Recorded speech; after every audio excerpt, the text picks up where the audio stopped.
స్థానిక సంస్థల ఎన్నికలు ఎప్పుడు వచ్చినా బీఆర్ఎస్ విజయం సాధిస్తుందని మాజీ సర్పంచుల సంఘం రాష్ట్ర అధ్యక్షుడు లక్ష్మీ నరసింహారెడ్డి అన్నారు.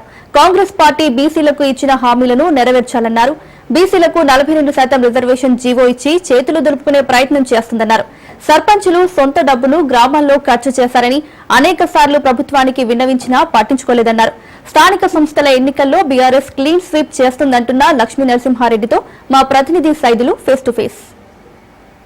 కాంగ్రెస్ పార్టీ ఎన్నికల సమయంలో బీసీలకు కామారెడ్డి డిక్లరేషన్ ఇంప్లిమెంట్ చేస్తామని ఒక హామీ ఇచ్చింది. సో ఆ హామీ ఇప్పుడు స్థానిక సంస్థల ఎన్నికల నోటిఫికేషన్ ఇవ్వబోతున్నాము, ఒక జీవో ఇస్తాము, ఆ జీవో ద్వారాగా బీసీలకు 42% రిజర్వేషన్ కల్పిస్తామని చెప్పేసి కూడా చెప్తున్నారు. అసలు ఈ జీవో ఇంప్లిమెంట్ అవుతుందా లేదా ఒక విషయం అయితే, దానిలో భాగంగా గతంలో ఉన్నటువంటి సర్పంచులు కాంగ్రెస్ పార్టీ అధికారంలోకి వచ్చినప్పటికి కూడా ఉన్నప్పటికీ చాలామంది సర్పంచులు తమ యొక్క సొంత డబ్బులు పెట్టుకొని గ్రామాల అభివృద్ధి కోసం ఖర్చు చేశారు. సో అసలు అప్పుడు పరిస్థితి ఏ విధంగా ఉంది, సో ఒకవేళ ఇప్పుడు జీవో తీసుకొచ్చిన తర్వాత కూడా ఇప్పుడు ఎన్నికలు నిర్వహిస్తే ఏంటి పరిస్థితి ఏ విధంగా ఉండబోతుంది? సో ఇదే అంశంపై మనతో మాట్లాడేందుకు సర్పంచుల సంఘం రాష్ట్ర మాజీ అధ్యక్షుడు లక్ష్మీ నరసింహారెడ్డి గారు ఉన్నారు. మాట్లాడదాం. సార్ చెప్పండి, గతంలో మీరు సర్పంచుల సంఘం రాష్ట్ర అధ్యక్షుడిగా ఉన్నారు.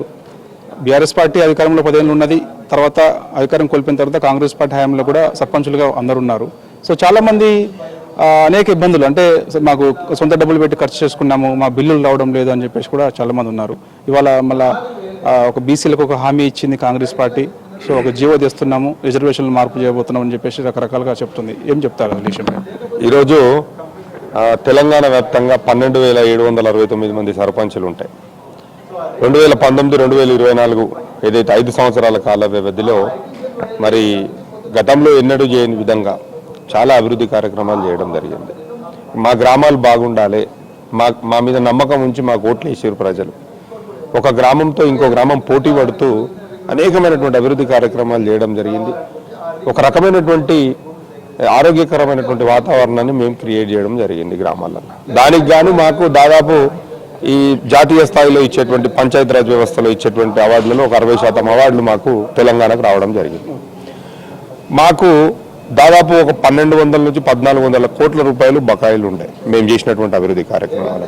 సో మా బిల్లులు ఇస్తారు, సరే గవర్నమెంట్ అప్పుడే ఫార్మ్ అయింది, కొంత టైం తీసుకొని ఇస్తుందేమని చెప్పి చాలా రోజులు వెయిట్ చేయడం జరిగింది. కానీ ఈరోజు దాదాపు 20 నెలలు అయిపోతుంది మా టైం అయిపోయి. ఎన్నో హెజిటేషన్స్ చేసినాము, ఎంతో మంది అధికారులను కలవడం జరిగింది, మంత్రులను కలవడం జరిగింది, ఎమ్మెల్యేలు, అదేవిధంగా ప్రిన్సిపల్ సెక్రటరీ, చాలా మందిని, చీఫ్ సెక్రటరీ, ఇట్లా చాలా మందిని కలిస్తే కూడా ఎక్కడ కూడా మాకు ఏ విధమైనటువంటి ఫలితం రాలేదు. చివరకు ఈ పంచాయతీరాజ్ వ్యవస్థ ఏర్పాటైనప్పటి నుంచి ఒక సర్పంచ్ స్థాయి వ్యక్తి గవర్నర్ కలిసి ఈ ప్రభుత్వం మీద కంప్లైంట్ ఇస్తే, అయ్యా మాకు బిల్లులు ఇస్తలేరు, మీరన్నీ పీరో మాట చెప్పి అని చెప్పి అడగలేదు. కానీ మేము పోయి గవర్నర్ గారిని కూడా కలవడం జరిగింది. ఏ విధమైనటువంటి లాభం లేదు. ఈ పంచాయతీ కార్యదర్శులు 20 నెలల నుంచి ప్రత్యేక అధికారుల పాలన చేస్తారు. పాపం వాళ్ళకు వచ్చిన జీతంలో 80 పైసల వంతు ఖర్చు పెట్టి మళ్ళీ గ్రామ పంచాయతీలకు పెడతారు. పాపం వాళ్ళు కూడా ఎవరికి చెప్పుకోలేని పరిస్థితి ఉంది. ఈ ప్రభుత్వం ఏమైనా చర్యలు తీసుకుంటే మా మీద కొట్టుడో, పోలీస్ స్టేషన్లో పెట్టుడో ఏదైనా చేయగలుగుతారు.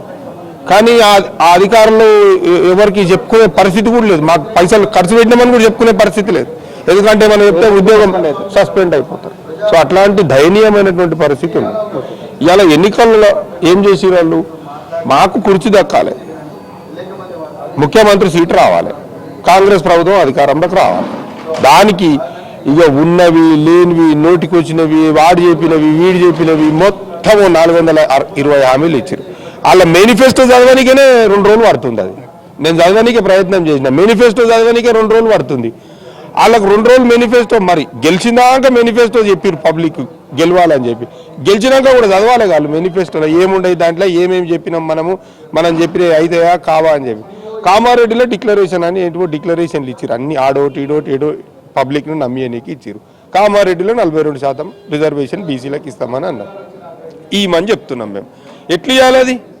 ఇవాళ వాళ్ళకి 120 ఏళ్ళు 130 ఏళ్ళు అనుభవం ఉండదు. కాంగ్రెస్ వాళ్ళకి ఎట్లా ఇవ్వాలనో తెలుస్తలేదు.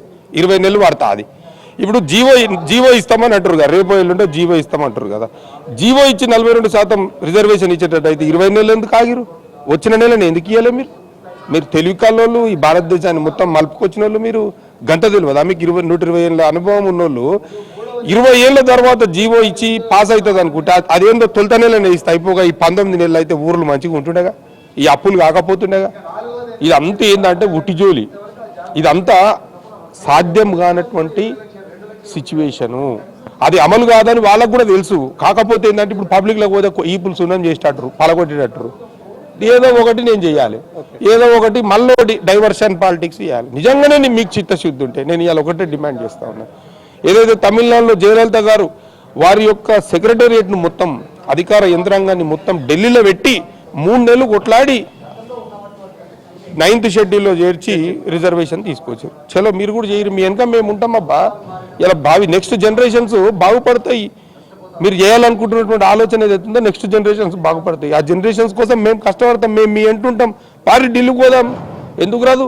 2001లో తెలంగాణ కోసం కేసీఆర్ గారు ఒక ముందు అడుగు. థ్యాంక్ యూ అండి లక్ష్మీనరసింహారెడ్డి గారు. చూస్తున్నాం కదా, స్థానిక సంస్థల ఎన్నికల నోటిఫికేషన్ ఎప్పుడు వచ్చినా సరే బీఆర్ఎస్ పార్టీ ఖచ్చితంగా గెలిచి తీరుతుంది. కాంగ్రెస్ పార్టీ అధికారంలోకి వచ్చి 20 నెలలు కావస్తుంది కాబట్టి ప్రజల్లో వ్యతిరేకత ఉంది, రైతులు వ్యతిరేకత ఉన్నది కాంగ్రెస్ పార్టీకి. ఖచ్చితంగా బీఆర్ఎస్ పార్టీని మళ్ళొకసారి అందరూ గ్రామ ప్రజలందరూ కూడా ఆదరిస్తారు. ఖచ్చితంగా స్థానిక సంస్థల ఎన్నికల్లో బీఆర్ఎస్ పార్టీ గెలవబోతుంది. మరోసారి ముఖ్యమంత్రి కూడా కేసీఆర్ కాబోతున్నారని చెప్పేసి కూడా ధీమా వ్యక్తం చేస్తున్నారు సర్పంచుల సంఘం రాష్ట్ర మాజీ అధ్యక్షుడు లక్ష్మీనరసింహారెడ్డి. వీడియో జర్నలిస్ట్ అమర్తో సైదులు రాజు న్యూస్, హైదరాబాద్.